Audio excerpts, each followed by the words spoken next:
and we're in 2024. Maybe by the end of this year, if I had to predict 250 by the end of this year, maybe. I mean, it's looking pretty good. Yeah. Yeah. It's definitely ramping up. And I mean, we've just seen how much the inflows to the ETFs have been like unbelievable. Jan van Eck was telling me his dad kind of, By the way, it's $250,000 yes. per Bitcoin. Yes, it's for the record. I got it right, exactly right one time. And then they keep asking me again, and that my prediction of 250,000 in 4 years did not happen. The 10,000 in 3 years, in 2014, on Fox Business, she asked me, what's going to happen to Bitcoin? And I said, and at that time it was $180. I said, it's going to be $10,000 in 3 years. I'm still predicting Bitcoin, $10,000 per Bitcoin in 3 years. And almost 3 years to the day, it hit $10,000. And so then I thought, then I got hubris. Yeah. And I said, oh, I can predict anything. Yeah. And no, it turns out that was a one-shot deal. When it dropped to 4,000, I said, okay, it'll hit 250,000 in 4 years. That was by 2022. We're now in 2024. Clearly, I was a little bit optimistic there. And here's what I had not expected. I did not expect all the resistance from bureaucrats in a free country. I expected a free country to be a free country and allow the markets to decide what would happen out there. But the bureaucrats really fought back.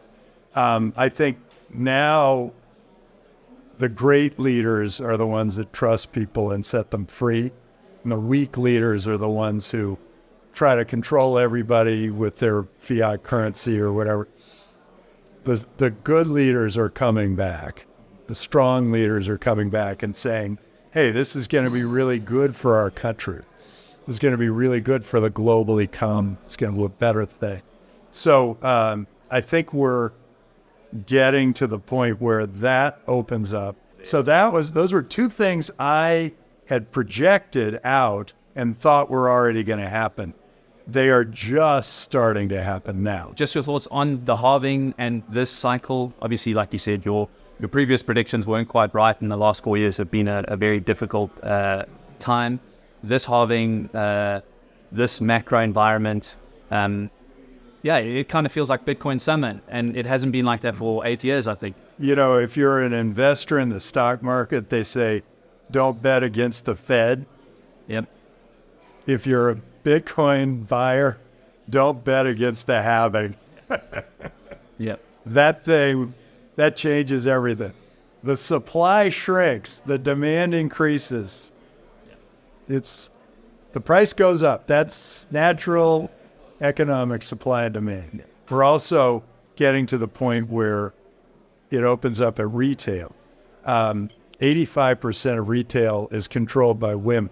Only 1 out of about 6 Bitcoin wallets is held by a woman. When retailers realize that they can save 2% on every transaction if they accept Bitcoin, and when they start saying, I only accept Bitcoin, then the women will all have Bitcoin wallets and they will continue to control 80% of retail spending, but it will also be in Bitcoin. It depends on what you mean by a bull cycle, because when there is a run on the dollar, that's going to be a huge bull cycle Into all the other cryptocurrencies like Bitcoin. They are going to run, and that will create a huge bull cycle. It will be a more cataclysmic. I think there is, every time there's a halving, which used to be called a halvening. Yeah. Every time there's a halving, the next time I'll be calling it the Hing, and then it'll be just like the H. But we're going to have a reduction in supply. And when you have reduction in supply, there will be more demand. There will be a higher price. That, in general, will keep happening. But I think the real, the The point at which it all ends up stabilizing is when we no longer are using any fiat currencies, no government currencies, no political currencies, no currencies that any one, authority figure can manipulate. Just lastly, as an investor, it's never too late to invest in Bitcoin. For someone that's just getting into the space and is looking for some sort of exposure, I mean, the advice varies, like 1% of your portfolio, 10% of your portfolio. What do you think is a good exposure in this current climate? I mean, most people cannot just throw away or spend away all their fiat, right? And you still have to live in the economy in which we live in. But what do you think is a safe? Well, I think everybody has to make their own decision. But I was with a bunch of my friends, and Bitcoin was, I think, 7,000. And I said to them, actually, it may have been 700. And I said to them, look, just put 2% of your net worth into this thing. Something's going to happen here. It's going to be it may be worth nothing, but it may be like transformative to the global economy. So you may want to have some. And none of them took me up on my suggestion. And I would expect the exact same thing to happen to anybody that your viewing audience, that if they haven't bought Bitcoin by now, Are they going to? Are they ever going to? Or are they going to just be a part of the people who are clawing at the bank to try to get their dollars out and try to get Bitcoin for it? I think if you haven't bought some Bitcoin by now, I mean, I think you should. Yeah. Because the future I see is one where if you don't have some to take care of yourself when the dollars become worthless, there's going to be a hole in your life. Yeah. I tell my companies, my startup companies, you now need a treasury. After Silicon Valley Bank went under, you now need a treasury strategy. And they say, well, what should it be? And I say, well, put some of it in a big bag, put some of it in a small bag, and some into Bitcoin. And first they say, wait, why a small bag? I say, well, because the government will bail out a small bag. But if a big bag goes under, you're in big trouble. And then they say, well, why Bitcoin? And I say, because you're responsible for at least 2 weeks, maybe 4 weeks of payroll. And if any of your banks go under, or all of your banks go under, you're not going to have money to pay those people. And you are going to be personally responsible for that money. So you better have something else. And Bitcoin's a perfect solution for that. Yeah, the reality is quite crazy, actually, if you think about it.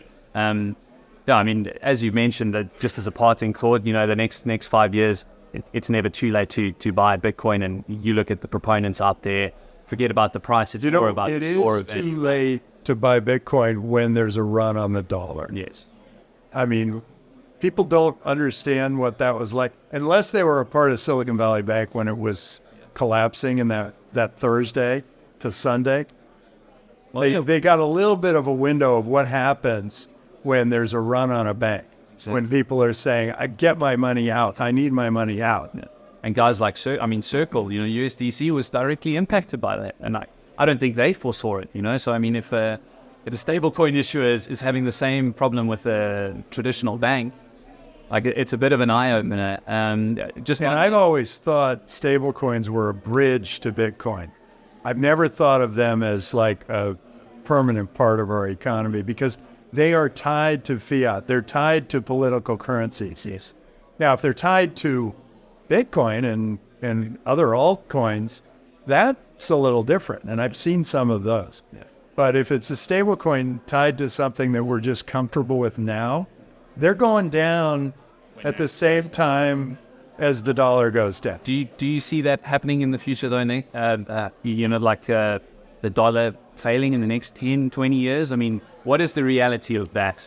It might be, I think when I can buy food, clothing, shelter, and pay my taxes all in Bitcoin, I don't need any more dollars and I will get rid of all of them. And I think that will be true of everyone.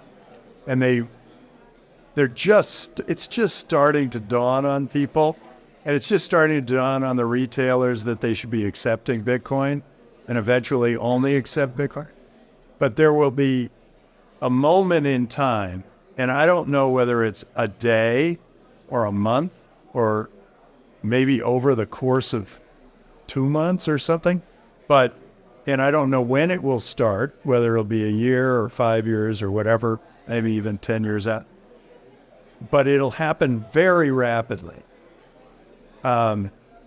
People learn things very quickly now with you guys, with social media, with whatever. They learn things very quickly. If something is troublesome, if the dollar is not worth anything, they are going to be running to the bank almost immediately and taking that money out, trying to turn it into Bitcoin. And that's if you can get the money out. Yeah. Which you won't be able to. Yeah. But I think it's going to be like Confederate dollars, where when the Confederacy lost to the Union, the only thing that anybody valued were Union dollars. And so people were printing $1 million, Confederate dollars and trying to, here, take this. But there's a moment where Confederate dollars are completely worthless. And I think the same thing could be happening in the next,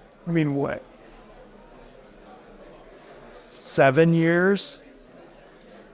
Sometime in the next 7 years, I think that we will have that cataclysmic event. And I hope anybody who's watching this is trying to at least have some Bitcoin so that they can feed their family during the time when the dollar goes to zero. We heard it from Tim Draper. Hopefully, hopefully that doesn't come to fruition. But if you can, save yourself now. It will, because I think it's going to be better for the world to be operating in a trusted currency, in a trusted system not tied to political forces. So I actually think that it will be a really good thing. The transition, though, I'm just hoping everyone owns some Bitcoin before that transition happens.